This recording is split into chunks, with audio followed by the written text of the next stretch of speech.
வணக்கம் தோழர்களே. முன்னாள் துணை முதலமைச்சரும் எதிர்க்கட்சித் தலைவருமாகிய மு.க. ஸ்டாலினுடைய மகன் உதயநிதி ஸ்டாலின் அவர்கள்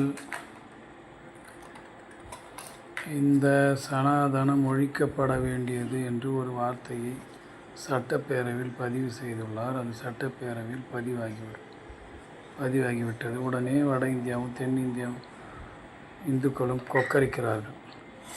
முதலில் இன்றைய இந்து மதத்தின் பழைய பெயர் சனாதன சமயம், இன்னொரு பெயர் வைதிக சமயம், இன்னொரு பெயர் வர்ணாசிரம சமயம். அது என்ன வர்ணாசிரமம்? சதுர்வர்ணம், அதாவது 4 வர்ண கோட்பாடு. இதெல்லாம் எங்கே இருக்குது, ஏதா இருக்குது கேட்குறாங்க. மனு தர்மம்னு ஒரு மனு தர்ம தமிழ் மொழிபெயர்ப்பு இருக்குது, வாங்கி படிங்க. அதில் ஒரு கேஸ்ட்டுக்கும் செய்ய வேண்டிய வேலை, அணிய வேண்டிய பூணூல், உடுத்த வேண்டிய உடை, சாப்பிட வேண்டிய சாப்பாடு, செய்ய வேண்டிய பூஜை, செய்ய வேண்டிய சடங்கு, எவன் எப்படியெல்லாம் கல்யாணம் செய்து கொள்ள வேண்டும், எவன் எப்படியெல்லாம் வைப்பாட்டி வைத்து கொள்ள வேண்டும், எல்லா விவரமும் மனு தர்மத்தில் இருக்குது. இந்த மனு தர்மம் சனாதனத்தினுடைய ஆணிவேர். அதுக்கு முன்னாடி இருந்த ரிக்கு, யஜுர், சாம, அதர்வண வேதம்னு சொல்லக்கூடிய 4 தமிழ் மறைகள். நான்மறை என்றால் மூல வேதம் என்பது பொருள். மூலமறை என்பது திராவிட மொழியில் உள்ளது, அதாவது தமிழில் இருந்தது. தமிழில் இயற்றப்பட்ட மூலமறைகளை திருடி சங்கத பாஷையில், வடமொழியில், சமஸ்கிருதத்தில் அவற்றை மொழிபெயர்த்து கொண்டு 7ஆம் நூற்றாண்டில் அனைத்தையும் மொழிபெயர்த்து எழுத்துக்களை தயாரித்து எழுதி கொண்டார்கள். அப்படி என்றால் என்னதான் இப்படி சனாதனம் அதை ஏன் ஒழிக்கணும்னு சொல்கிறாங்க? இந்துயிசத்தின் தத்துவம்,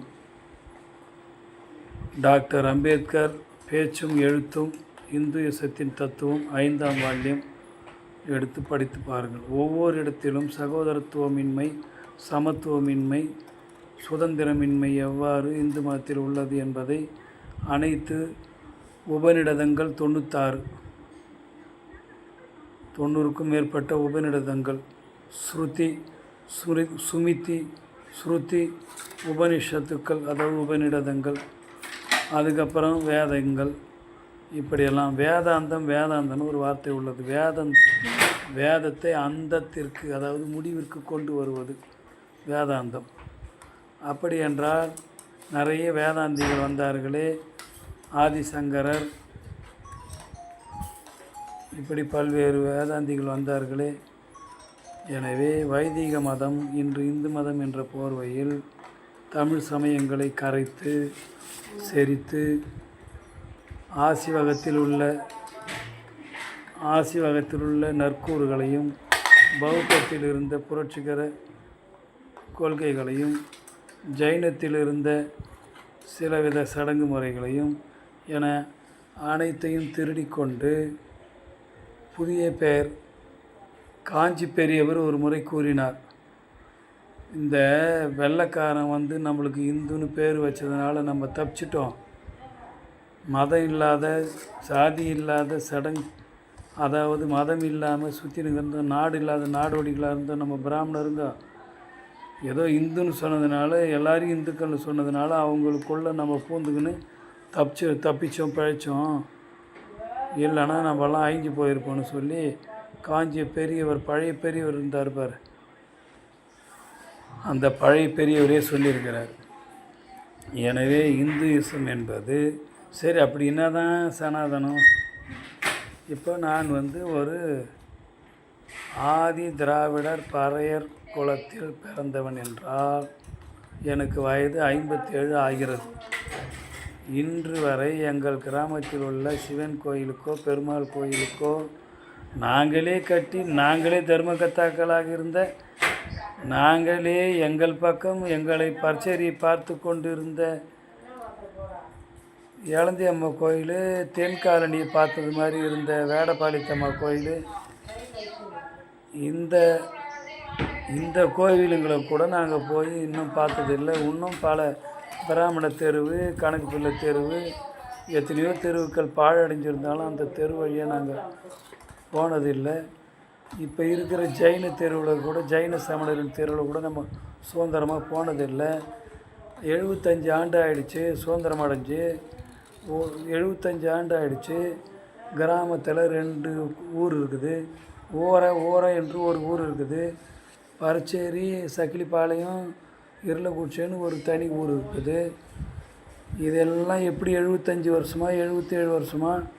இன்னும் 2 வருஷம் போனால் 80வது ஆண்டு கொண்டாட போகிறோம். 2 வருஷமா? அடுத்த ஆண்டு 80ஆம் ஆண்டு நிறைவு கொண்டாட போகிறோம். இன்னும் 20 வருஷம் போனால் சுதந்திரம் அடைஞ்சு 100ஆம் ஆண்டையும் கொண்டாட போகிறோம். என்ன சுதந்திரம் அடைஞ்சிட்டோம்? இந்த ஓட்டு போடுற சுதந்திரம், பஸ்ஸில் ஏறுற சுதந்திரம், ஏதோ இந்த மனித உரிமைகள், அடிப்படை உரிமைகள், அரசியல் அமைப்பு சாசனத்தில் இதெல்லாம் வச்சுருந்ததுனால ஏதோ கொஞ்சம் கொஞ்சம் படித்து இப்போ தான் எங்கள் அப்பா 10வது வரைக்கும் படித்தார். நான் ஆசிரியர் படிச்சிருக்கிறேன். இப்படி ஒரு தலைமுறை 2 தலைமுறை தான் இப்போ தான் படிக்கிறோம். நடுவில் பல ஆயிரம் வருஷங்களாக படிப்பு தடுக்கப்பட்டது. இதெல்லாம் தான் சனாதனம். இதெல்லாம் தான் எதிர்கொண்டோம். உடனே என்ன கூட வேலை செய்கிற தமிழ் ஆசிரியர்லாம் சொல்கிறாங்க. இன்னொரு ஆசிரியர் இருக்கிறார், வலதுசாரி ஒருத்தர் இருக்கிறார், என் கூட கணக்கு வாத்தியார். அவர் சொல்கிறாரு, தமிழ் வாத்தியார் என் கூட வேலை செஞ்சு ஒருத்தர், ஏன் நீங்கள் கிறிஸ்தவ மதத்தை திட்ட மாட்டீங்க, முஸ்லீம் மதத்தை திட்ட மாட்டீங்க, அப்புறம் வாயில் அசிங்கசியமாக வருது, இது பொதுத்தளத்தில் அப்படி பேசக்கூடாதுன்னு பார்க்குறேன். அதை ஏன் பேச மாட்டேன்? ஏண்டா, நான் நாராயணசாமின்றவருக்கு பிறந்தேன். நாராயணசாமி சின்ன குழந்தைக்கு பிறந்தார். சின்ன குழந்தை பள்ளிக்கூடத்தானுக்கு பிறந்தார். பள்ளிக்கூடத்தான் முத்தனுக்கு பிறந்தார். முத்தன் மறுபடியும் மாறிக்கு பிறந்தார். எங்கள் அம்மா அஞ்சலை, அவங்க அம்மா பூங்காவனம், எங்கள் பாட்டி அண்ணம்மா. நாங்கள் எல்லாம் இந்துன்னு சொல்லி தமிழ் பேரை வச்சுக்கின்னு உன் மதத்தில் தான் நீ கொடுத்த சர்டிஃபிகேட்டில் தான் நாங்கள் இந்து ஆயுதிராவிடர், இந்து பறையர் அப்படின்னுக்கிறோம். இப்போ புத்த பறையர் ஆகலாம், சீக்கிய பறையர் ஆகலாம், ஜெயின பறையர் ஆகலாம். இந்த 3த்துக்கும் மதம் மாறினா என்னது, புத்தம், சீக்கியம், அப்புறம் என்ன பார்த்தா இந்த இந்துவிலே இருக்கலாம். இதில் இருந்தால் பறையர்னு பதிலான்னு எங்கள் ஸ்டாலின் ஐயா இருந்தார். பௌத்த பறையர், பௌத்த ஆதிராவிடர்னு ஜாதி சர்டிஃபிகேட் பதிஞ்சிக்கலான்னு சொல்லிக்கிறாரு. இவ்வளவும் இருக்குது. இந்தியா பூரா கொடுமை பண்ணுறீங்க. மாட்டுக்கறியை வச்சுருந்தா ஆளை அடித்து கொண்டு போடுறீங்க. ஒருத்தன் சாப்பிட்ற மாடு ஒருத்தனுக்கு புனிதம், அது எனக்கு பிரியாணி. நீ புனிதம்னு சொல்கிற, நான் பிரியாணின்னு சொல்கிறேன். 2 பேரும் எப்படி இந்து ஆகும்? அப்படின்னா பட்டியலில் இந்துவாக இருக்கிறோம். பட்டியல் சாதின்றான். இதான் பொழுது பட்டியல் இந்துன்ற பட்டியலுக்குள்ளே இருக்கிறோம். இந்துவாக நடத்தப்படுறோமா? அப்புறம் எப்படி இந்து மதத்தை திட்டாத? ஏன் கிறிஸ்டினை திட்டல, முஸ்லீமை திட்டல? கிறிஸ்டினை திட்டுறதுக்கு கிறிஸ்டின் திட்ட போகிறான். முஸ்லீம்லேயும் சரியில்லை, முஸ்லீம் அவன் மதத்துக்குள்ளே அவங்க ஆளுங்க அவனை திட்டிக்க போகிறானுங்க. நான் என்ன டேஷுக்கு போய் அவனை திட்டினோம்? இது ஒன்று எடுத்துக்கிறானுங்க. ஏன் நீ முஸ்லீமை திட்ட மாட்டுற, கிறிஸ்மஸை திட்ட மாட்டுற, கிறிஸ்டினை திட்ட மாட்டுறான்னு கேட்குறாங்க. நான் பிறந்து எங்கே ஜாதி கொடுமை அனுபவிச்சுன்னு எங்கே இருக்கிறேன்னா அங்கே தானே திட்ட முடியும். அதனால் இதுதான் சனாதனம். இன்றைக்கி படித்து ஏதோ ஒரு ஆசிரியர் ஆகிட்டு இன்னொருத்தன் ஒரு பொறியாளர் ஆகிறான், இன்னும் சில பேர் மருத்துவர் ஆகிறான், இன்னும் சில பேர் முதல் தலைமுறையாக ஆகிறோம். எங்கள் அப்பா தலைமுறையில் கொஞ்சம் படித்தாங்க, கொஞ்சம் பீஸை கட்டி 45 சுதந்திரத்துக்கு முன்னே 2 வருஷம் முன்னே பிறந்தார். இந்த 5 வருஷம் முன்னே இறந்தார். 10ஆம் கிளாஸ் பாஸ் பண்ணதுனால ஒரு அரசாங்க எழுத்தராக இருந்துட்டு போய் சேர்ந்தார். அதனால் இந்த சனாதனத்தை ஒழிப்புன்னு சொல்கிறாரு. ஏன் அவனுங்க சனாதன ஒழிப்புன்னா பயப்படுறானுங்கன்னா, இந்து மதத்தினுடைய பேஸ்மெண்ட்டை ஒழிக்கிறேன்னு சொல்கிறாங்க. பேஸ்மெண்ட் என்கிற அடித்தளமே இது மேலே தான் நிற்குது. அதை ஒழிச்சு விட்டால் இந்து மதமே நிற்காது. அதுக்கு தான் இவனுங்க ஐயோ வாயிலையும் வயிற்றுலையும் அடிச்சுக்கிறான். ஒருத்தன் ரோட்டில் நின்று சாமி கும்பிட்றான், ஒருத்தன் கோயிலுக்கு கம்பி வெளியே நின்று சாமி கும்பிட்றான், ஒருத்தன் மட்டும் கருவறையில் மணி ஆட்டிங்கிறான். இன்னும் கிராம கோயிலுங்களில் எவனும் போக முடியல. கிராம குளத்தில் இறங்கலை. ஒரு நாள் குளத்து மேலேருந்து எங்கள் சித்தப்பா கல்யாணத்துக்கு குளத்து மேலேருந்தே தண்ணி வாங்கிட்டு வந்தேன். சைக்கிளில் எடுத்துன்னு போய் நிறுத்தி ஒரு குடமாக எடுத்துன்னு வந்தேன். பின்னாலேயே ஒரு 3 சக்கர சைக்கிளில் ஒருத்தர் வரார். வந்து எங்கள் அம்மாவோட வாதியார் இத்தினி நட தண்ணிக்கு போனார், அத்தினி நடைக்குமா குளத்தில் ஆள் இருந்து மொண்டு ஊற்றின்னு இருந்தாங்க. இல்லை இவர் இறங்கி மொண்டுட்டாரான். இறங்கி மொண்டுட்டா அவர் பஞ்சாயத்து வச்சு தீர்மானம் போட்டு ஃபைனை கட்ட வச்சு அவங்க காலெல்லாம் உழ வச்சு இதெல்லாம் செய்வாங்க. இன்றைக்கி வரைக்கும் இந்த விடுதலை இந்தியான்றாங்கன்னா எதுக்கு விடுதலை? டாட்டா பிர்லா அடித்த கொள்ளையை அம்பானி அதானி அடிச்சுங்கடான்னு சொல்கிறதுக்கு தான் விடுதலை. ஒரு ஓட்டு போடலான்னு ஒரு விடுதலை. ஓட்டு போட்டு அனுப்புகிறவனை வச்சு இந்த 2 முதலாளிகளும் கொள்ளை அடிச்சுக்கலான்றதுக்கு தான் விடுதலை. அதனால் எல்லாருக்கும் விடுதலை வந்துச்சு விடுதலை திருநாள்னு சொன்னால் இதை விட அசிங்கம் வேறு எதுவும் கிடையாது. எனவே சனாதன ஒழிப்பு என்பது மனித உரிமைக்கான முழக்கம். அனைத்து மனிதர்களும் முதல்ல மனிதர் ஆகும், அதுக்கப்புறம் இந்து ஆகும், அப்புறம் வேறு எந்த பந்து ஆகும், சந்து ஆகும், எது வேணா ஆயின்னு போகிறான். எவனா எந்த மதத்துக்குனா போகிறான். நம்ம விருப்பப்பட்டு போடுற சட்டை தான் மதம். தேவையில்லைன்னா சொக்காயை அவுத்து கிடச்சிட்டு ஃப்ரீயாக போகலாம் வரலாம். அதை விட அந்த சின்ன குழந்தைங்க அசிங்கமாக சொல்லுது ஜாதி நாயினடான்னா ஜட்டின்னு வச்சுங்க. 2 சின்ன பிள்ளைங்க ஜாதி நாயினடா அவன் போட்டுங்கிறான உள்ளோட்டி அதுரா, அந்த உள்ளோட்டி நம்ம எட்டி பார்க்கக்கூடாதுரா, அவனுக்கு சௌகரியம் இருந்தால் போடுவான், சௌகரியம் இல்லாதவன் போடாத கூட தெரியவாண்டா, அது நமக்கு தேவை. ஒரு குழந்தைங்க போட்டுன்னு காட்டிக்குது. அப்படிப்பட்ட சாதி கொடுமை நடக்கிற இந்து மதத்தை, சனாதன மதத்தை, வர்ணாசிரம மதத்தை, சதுர்வர்ண மதத்தை, 4 வர்ண மதத்தை, வைதீக மதத்தை எதிர்க்காமல் அதுக்குள்ளே ஏன் வச்சுங்கிற? வேணுன்னா பட்டியல் விட்டு எடுத்துரு. பட்டியல் சாதிகள் 78, பட்டியல் பழங்குடிங்க 78, இது மாதிரி 70க்கு மேலே 60க்கு மேலே இருக்கிறாங்களே அவங்களெல்லாம் எப்போ நீங்கள்லாம் இந்து பட்டியலில் போயிடுங்கன்னு சொன்னால், நாங்கள் நாகப்பாம்பை கும்பிட்டுக்கிறோம், மயிலை கும்பிட்டுக்கிறோம், வேலை கும்பிட்டுக்கிறோம், மயிரை கும்பிட்டுக்கிறோம், எதனா கும்பிட்றோம், கும்பிடாத போகிறோம், எதையாவது பண்ணுறோம். அதனால் இப்படிப்பட்ட சனாதனத்தை ஒழிப்போம்னு சொல்கிறது, அனைத்து சாதியார் அர்ச்சகர் ஆக்கிறேன்னு சொல்கிறது, முதல்ல அனைத்து தாழ்த்தப்பட்ட மக்களையும் அந்தந்த கிராம கோயிலில் உள்ளே விடுங்க. ஒரு கலெக்டர் அம்மா போயிட்டு ஒரு மாவட்டத்தில் ஒரு திரௌபதி அம்மா கோயிலில் உள்ளே போய் அவங்களே உள்ளே விடுங்கன்னு சொல்லி போகிறாங்க.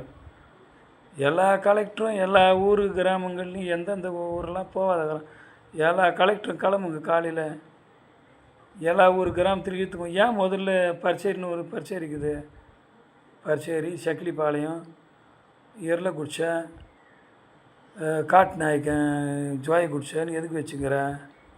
நான் தான் இந்து ஆச்சு, உன் பக்கத்தில் வீடு கட்டி கொடுத்துறேன், உங்கள் பொண்ணெல்லாம் கட்டி கொடுத்துறேன், என் பொண்ணெல்லாம் கட்டியும் போயேன், யார் வேணான்னுது? இந்த எந்த மயிரும் நடக்காது. ஊராகவே இருக்கும், சேரியாகவே இருக்கும். நான் அப்புறம் இந்து அத்தை நான் ஒழிக்கிறேன்னு சொல்லிட்டாரான். உடனே எல்லாம் வலைதளம் பூரா இந்து ஒழிக்கிறோம், கிறிஸ்டினை ஏன் கிறிஸ்தவனை திட்ட மாட்டோம், முஸ்லீமை திட்டம். என்ன மயிருக்கு நாங்கள் திட்ட போகிறோம்? அவனை எதுக்கு திட்ட போகிறோம்? நான் என்ன கிறிஸ்டினாக பிறந்தோமா முஸ்லீமாக பிறந்தோமா?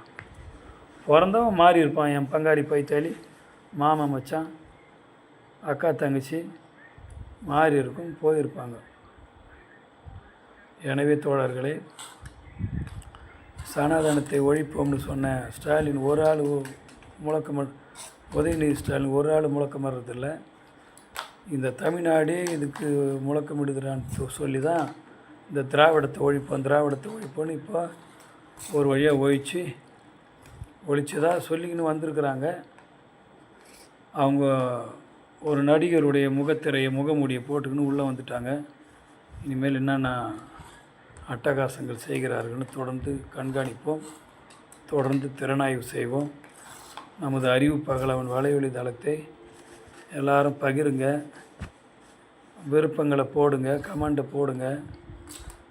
இப்போ கொஞ்சம் இந்த ரிசல்ட் வந்தனால, என்ன ரிசல்ட்டு, தேர்தல் முடிவு 2026 வந்தனால 155 முக்கிய என்னுடைய சப்ஸ்கிரைப்பு இப்போ டெய்லி ஒருத்தர் போடுறாங்க. உங்கள் எல்லாருக்கும் நம்முடைய மனமார்ந்த நன்றிகள். தொடர்ந்து நம்ம ஒவ்வொரு நாளும் நம்முடைய திறனாய்வுகளை பதிவு செய்துக்கிட்டே இருப்போம். ஏன்னா ஆதவன் என்கிற சிறு பத்திரிகை தொடங்கி ஆதவன் செய்தி, பகலவன் செய்தி, அறிவு பகலவனாக மாறி அதெல்லாம் தட்டச்சும் செய்ய முடியல, தட்டச்சும் பிரிண்ட்டும் செய்ய மாட்டான், அவன்கிட்டையும் கொடுக்கவும் முடியல, விற்கவும் முடியல, சந்தாவும் கட்ட மாட்றான். எல்லாம் நொந்து நூடுல்ஸாக போய் பல பத்திரிகையில் கட்டுரை எழுதிங்கிறேன். தமிழ்நாடு டுடேன்னு ஒரு பத்திரிக்கை, அந்த பத்திரிக்கையில் 19 நாளைக்கு ஒரு கட்டுரை எழுதினேன். இந்த உதவியாளர் எழுதி போடுற உதவியாளர் வராத காரணத்தினால இந்த 2 மாதமாக அதுவும் வரல. அதுக்கப்புறம் பள்ளிக்கூடம் திறந்த பிறகு இந்த உதவியாளர் வந்தாங்கன்னா அந்த கட்டுரை எழுதும். அதுக்கப்புறம் பல பத்திரிகைகள், பெரிய பத்திரிகையில் ஆசிரியர் குழுவில் இணைஞ்சிருந்தோம்.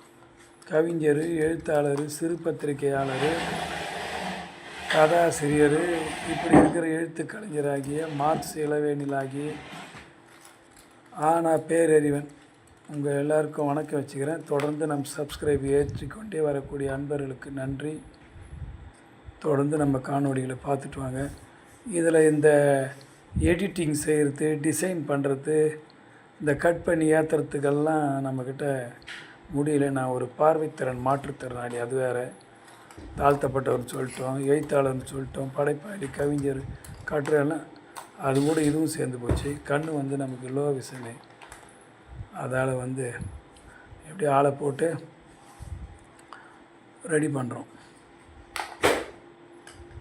மேலும் இதுக்குன்னு ஒரு நல்ல ஸ்டுடியோ அமைச்சு அதில் கட் பண்ணி நமக்கு இப்போ நம்ம சொல்லக்கூடிய ஆதார கிளிப்புகளை சைட்லலாம் கொண்டு வரத்துக்கு எடிட்டிங்லாம் செஞ்சு கொஞ்சம் மேம்படுத்துறதுக்கு ஒரு முயற்சி செய்வோம். தொடர்ந்து உங்களுடைய ஆதரவை கோருறோம். நன்றி, வணக்கம்.